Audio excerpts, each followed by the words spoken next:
welcome back to my channel. It's me, Tosh, the narrator. So I did a driving one. That was my step pop. I like calling that my mother's husband. And I'm gonna do this too. And this is what happened in my experience in driving. So I'm not a wild driver. Anyone that ever drove with me, drove behind me, drove in front of me would tell you they might mistake me for a little old lady. I am the one that is driving slow. I like to stay on the side of caution because I don't want to die. Not early. Everyone got to die, but not early. Especially if you could prevent half of it, just prevent half of it. But this incident came from what happened to my car. Now, it's better, but I was very pissed and upset and all about it. It branches off to different videos too, so she goes watch them.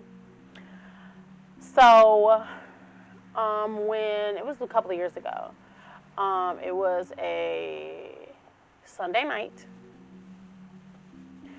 I remember it was a Sunday night just because I like to go grocery shopping at night. I usually like going Saturday to Sunday night, but it was Sunday night. It was around 8 o'clock. And my so-called sister called. You know why so-called sister. She called and she was like, "Can you take me to drop off my U-Haul?" No, I'm actually about to go grocery shopping. But I can drop you off after I'm done grocery shopping. No, come get me now. And I could drop off the U-Haul. And we can go grocery shopping. We can go grocery shopping. No. No, because I have no food in my house and I have to get food for my children. And I just want to go grocery shopping and call it a day. Well, I need to drop off this U-Haul. You've been needing to drop off that U-Haul all day. Why you didn't ask nobody else? Well, are you going to come get me or not? I really don't want to. Well, I need to drop it off or they're going to charge me an extra day. But you had all day to drop it off.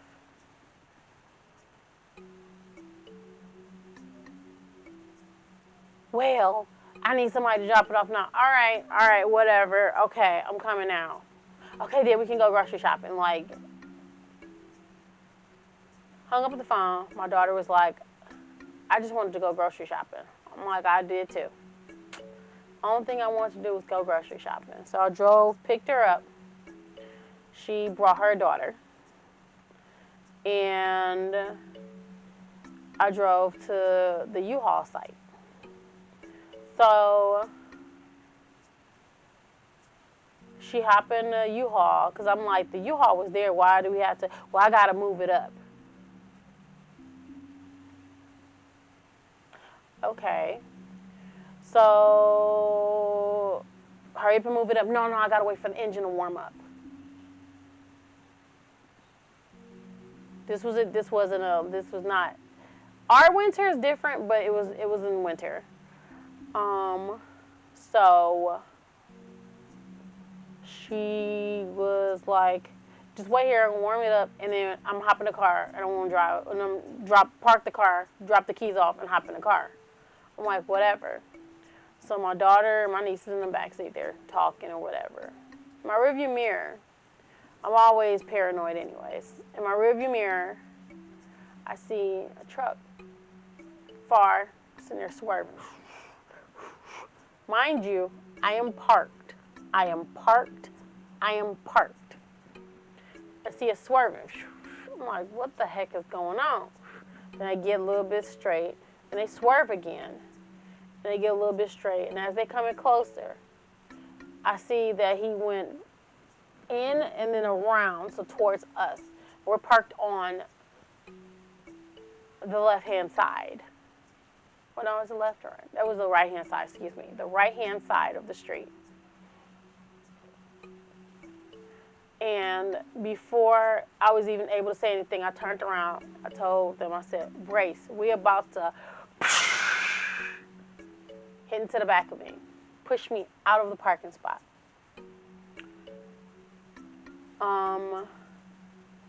Then the girls in the back, they start screaming in terror. He reversed and he hit the little bit of side of my door. I'm screaming out the window, "Stop him, he gonna run off, stop him, he gonna run off." And he raised on, "I'm not gonna run off." He ended up parking his car, his truck.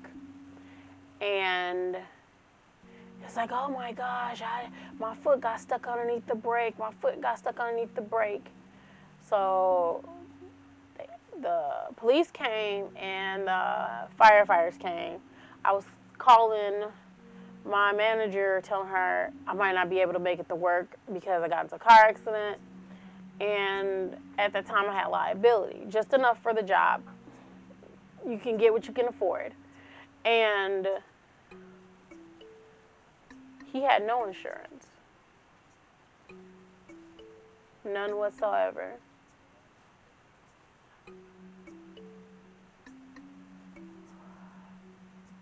Police let him go with a ticket.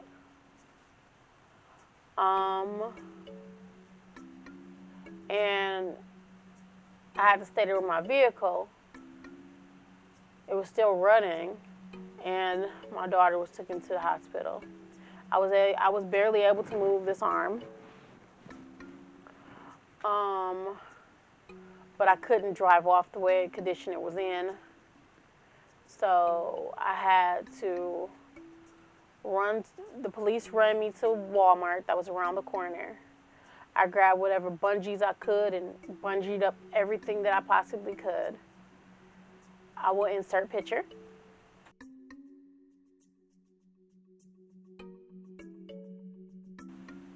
I bungeed everything up that I possibly could, and I had to go on my way because I needed to figure out what was wrong with my daughter.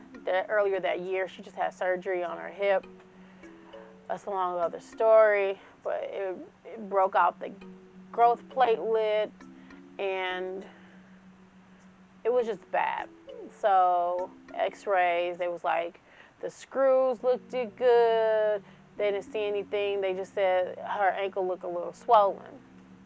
So I had to drop all them off in my car, freezing weather. My car looking the way it was. And the next day I get a call from the head of x-rays. I don't know what the position is called. I remember he was like, "I'm the head of this, that," and I don't remember. It was just all a blur. And he was like, "She broke her ankle. Make sure she stay off that ankle." Like, yep, it was a hairline fracture ankle. Fun. I know my niece's glasses shattered on her face. I know she was in a neck brace for a bit. It was just a mess. It was a mess, all because I wanted to go to the store first. But me trying to be a helpful sister, listen to her. And something told me, go to the store first. I should have listened. The moral of this story is listen to your first mind. If something tells you to go to the store first, guess what? Go to the store first, because it might just end up saving your life. Well, if you enjoy, like, share, subscribe. Stay beautiful.